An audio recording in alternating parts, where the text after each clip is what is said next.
نے अपनी पिछली वीडियो में सेहत और उसकी अकसाम के बारे में बात की थी। आज हम उसी गुफ्तगू को आगे बढ़ाते हुए बीमारी और उसकी अकसाम के बारे में बताएंगे। बीमारी एक ऐसी हालत है जिसमें इंसान का कोई भी उज़ू या पूरा जिस्म ही अपना काम पूरी सलाहियत से करने में नाकाम होता है।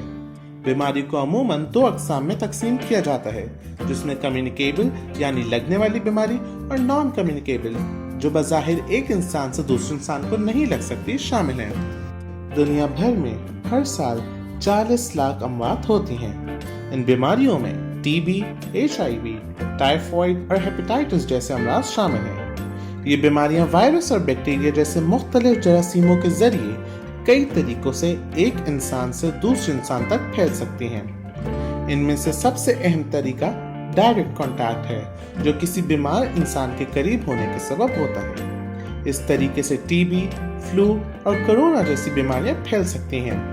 इन बीमारियों के जरासीम हवा के जरिए बीमारी फैला सकते हैं। मसलन कोई भी बीमार शख्स खांसे या छींके तो ये जरासीम हवा में शामिल हो जाता है और करीब मौजूद किसी भी शख्स में सांस के जरिए दाखिल हो सकता है। इसलिए ये बहुत जरूरी है कि जिन लोगों को ये बीमारियां हों उनसे हिफाजत के तौर पर दूरी रखी जाए। इसके अलावा ये बीमारियां इनडायरेक्ट कांटेक्ट से भी फैल सकती हैं। इनडायरेक्ट कांटेक्ट जरासीम के गिरदोनवा में फैलने का सबब बनता है, जैसा कि ये जरासीम पानी में दाखिल हो सकता है और फिर जब इस पानी को पिया जाए तो ये जरासीम आपके जिस्म में दाखिल हो जाता है। इस तरह फैलने वाले जरासीम अमूमन डायरिया और उल्टियों का सबब बनते हैं। कुछ जरासीम ब्लड ट्रांसफ्यूजन्स के जरिए भी फैल सकते हैं। मसलन खून चढ़ाते वक्त किसी ऐसे बीमार शख्स का खून लगा दिया जाए जिसमें जरासीम शामिल हो, तो वो जरासीम दूसरे शख्स के खून में शामिल होकर उसे भी मुतासर कर सकता है। इसके लिए खून चढ़ाने से पहले उसकी टेस्टिंग लाजमी है।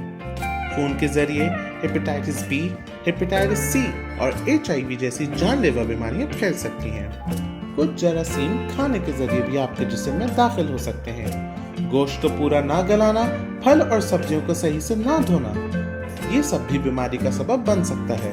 इसके अलावा खुले जख्म से भी टेटनस के जरासीम जिस्म में दाखिल हो सकते हैं। कुछ बीमारियां जानवरों और कीड़ों से भी फैल सकती हैं। मच्छर ऐसी बीमारियों के फैलाव की एक आम वजह होते हैं और डेंगू और मलेरिया जैसी बीमारियों का बायस बनते हैं। मुख्तलिफ मौसमों में मुख्तलिफ कम्युनिकेबल डिजीजेस पाई जाती हैं, जैसा कि मानसून के महीनों में डेंगू और मलेरिया के केसेस ज्यादा देखे जाते हैं, जबकि सर्दियों में ज्यादातर लोग फ्लू का शिकार होते हैं। लगने वाली बीमारियों में फौरन ही अलामात वाज़ेह नहीं होती। बीमारी लगने से लेकर जब तक अलामात वाज़ेह नहीं होती, इस अरसे को हम इंक्यूबेशन पीरियड कहते हैं और हर बीमारी के लिए इसका मुख्तलिफ दौरानिया होता है। बीमारी के दौरान हमारा इम्यून सिस्टम, जिसे हम कुव्वत मुदाफ़ियत कहते हैं, जरासीम को ख़त्म करके बीमारी को सही करने की कोशिश करता है। अगर हमारा इम्यून सिस्टम खुद से ये करने में पूरी तरह कामयाब नहीं होता तो हमें दवा लेने की ज़रूरत पड़ती है, जिससे हम सर दर्द, बुखार या उल्टी जैसी अलामात से छुटकारा हासिल कर सकते हैं।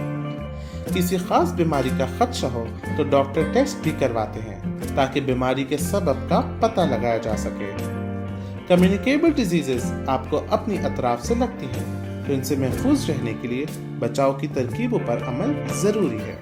कुछ भी खाने से पहले या किसी ऐसी सरफेस को छूने के बाद जिस पर जरासीम होने का खदशा हो, साबुन से अच्छी तरह हाथ धोना लाजमी है। अगर साबुन या पानी मौजूद ना हो तो हैंड सैनिटाइजर का इस्तेमाल भी किया जा सकता है।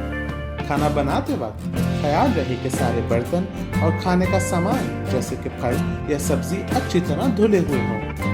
गोश्त को मुकम्मल तरीके से पकाना भी किसी जरासीम की मौजूदगी को ख़त्म कर देता है। पानी को अच्छी तरह उबालना भी कई जरासीमों को मारने में अहम किरदार अदा करता है। अगर आप बीमार हों तो कोशिश करके घर पर रहें ताकि दूसरों को बीमारी लगने से बचाया जा सके। खांसी या छींक की सूरत में टिश्यू या अपनी कोनी का इस्तेमाल करें ताकि इस जरिए से भी जरासीम को फैलने से रोका जा सके। मास्क का इस्तेमाल भी इसमें अहम किरदार अदा करता है। ख्याल रहे कि आपके ज़ाती इस्तेमाल की अशिया जैसे कि टूथब्रश, तौलिया और रेज़र वगैरह का इस्तेमाल कोई और ना करे।